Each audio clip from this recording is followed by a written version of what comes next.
hampir semua merisaukan pecahnya Perang Dunia Ketiga.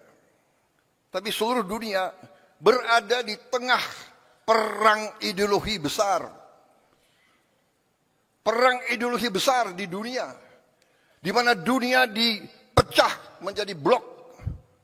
Ada blok komunis dan blok anti komunis. Blok, bisa dikatakan blok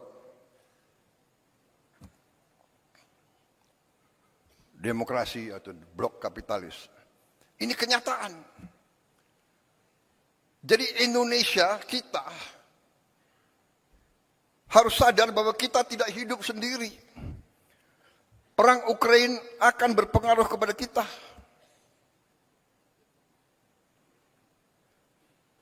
Peristiwa di Gaza berpengaruh kepada kita. Saudara-saudara. Jadi saudara-saudara, ini yang saya ingin sampaikan ke seluruh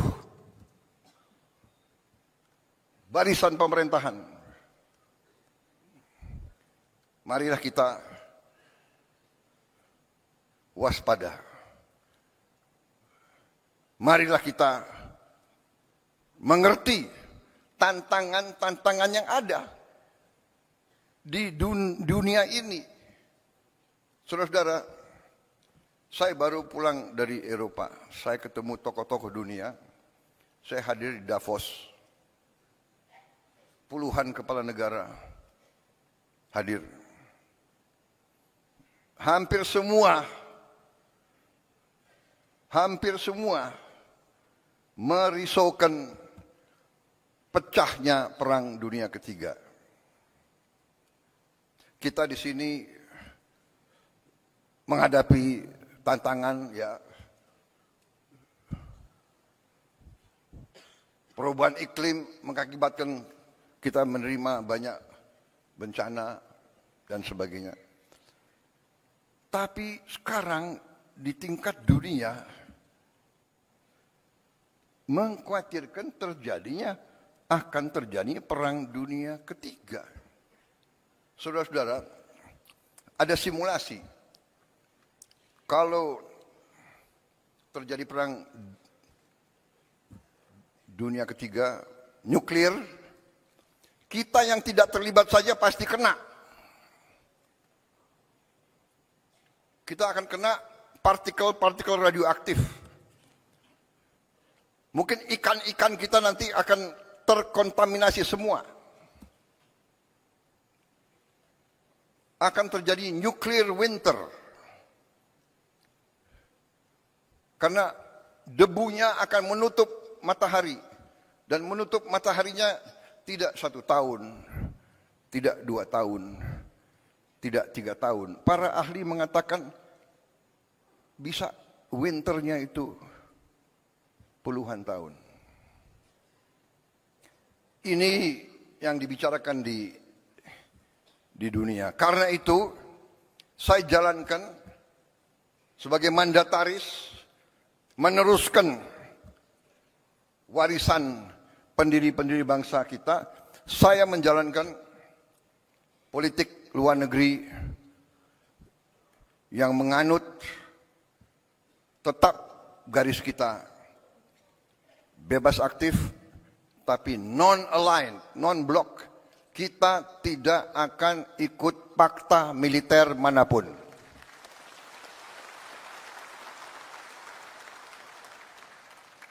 Saya katakan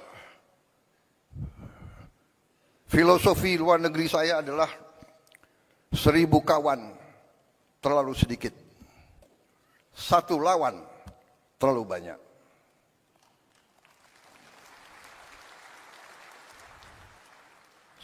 Apalagi 1 musuh. Itu garis kita.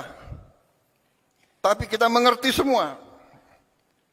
Ya, kita mengerti semua.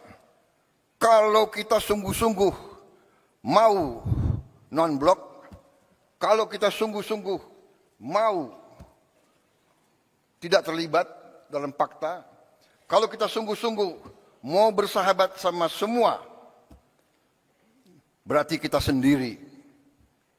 Kalau kita diancam, kalau kita diserang, tidak akan ada yang bantu kita, saudara-saudara. Percaya sama saya, nobody is going to help us. Karena itu dari awal Bung Karno mengatakan kita harus berdiri di atas kaki kita sendiri. Dan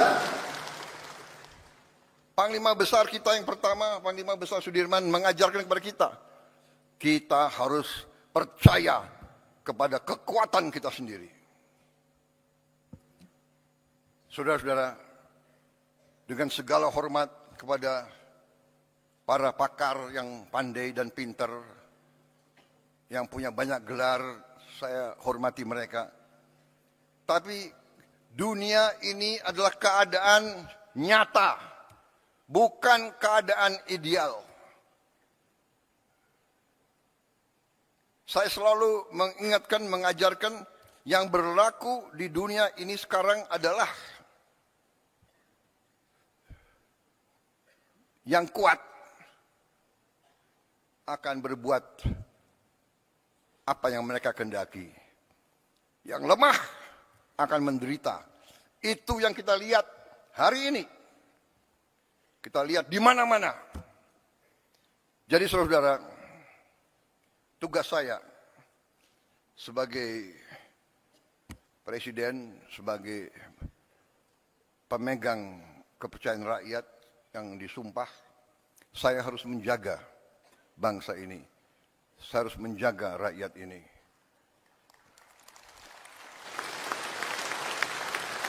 Kadang-kadang gampang untuk kita bilang, gampang kita ngomong. Tapi kadang-kadang tidak gampang untuk dilaksanakan. Kadang-kadang hati kita bergejolak. Tapi kita harus senyum. Karena kita sudah memilih akan baik sama semua. Untuk melindungi rakyat kita. Kita tidak bisa emosional. Kita tidak bisa terlalu idealis. Karena yang berlaku adalah dunia nyata, saudara-saudara. Karena kita tidak mau perang, kita harus siap untuk perang. Kita tidak niat mengancam siapa, tapi selalu mereka ganggu kita. Kenapa saudara-saudara? Karena Indonesia, Nusantara kita, semua pulau-pulau kita adalah kaya dengan sumber daya alam yang luar biasa. Karena inilah negara-negara Eropa ratusan tahun ke kita. Negara-negara di utara ke kita. Mereka ke kita ratusan tahun. Belanda, Portugis, Spanyol, Prancis, Inggris, Jepang, Mongol. Mereka ke sini bukan untuk wisata.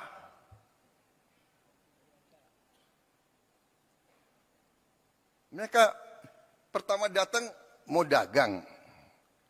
Karena bangsa kita baik, kita nih, genetika kita nih baik, ya kan? Kita suka dengan tamu. Benar? Suka dengan tamu. Semua suku, kalau kedatangan tamu, diterima dengan baik. Walaupun rakyat kita miskin, tamu datang diterima dengan baik. Kalau hanya bisa kasih nasi pakai garam, itu dikasih. Presiden Singapura yang sekarang pernah cerita sama saya, waktu dia masa muda, dia sama istrinya keliling di Sumatera, di Sulawesi Selatan. Karena waktu masih muda, mereka backpacker ya, backpacking.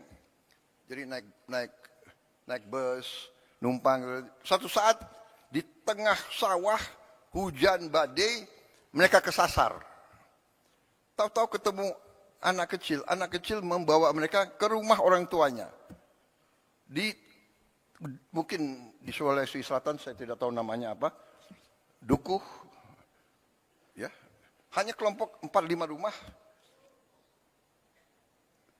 Diajak ke dalam, ketemu orang tuanya, ternyata ini Presiden Singapura cerita sama saya. Dia begini, saya tidak bisa lupa rakyatmu. Kami diajak duduk, mereka sangat-sangat miskin. Kami lihat dia hanya makan nasi sama lauknya pisang. Bapak, ibu, 2 anak, 2 tamu. Satu apa itu? Satu tampang beras, nasi dengan pisang. Itu dibagi ke tamu dulu. Ini sifat bangsa kita. Saya mengalami sebagai perwira muda, prajurit muda, rakyat kita di mana-mana keluar memberi sesuatu yang bagi mereka sangat susah. Ini cerita Presiden Singapura 30 tahun yang lalu. Subscribe, share, like, and comment. Subscribe, share, like, and comment. Subscribe, share, like, and comment. Subscribe, share, like, and comment. Subscribe, share, like, and comment.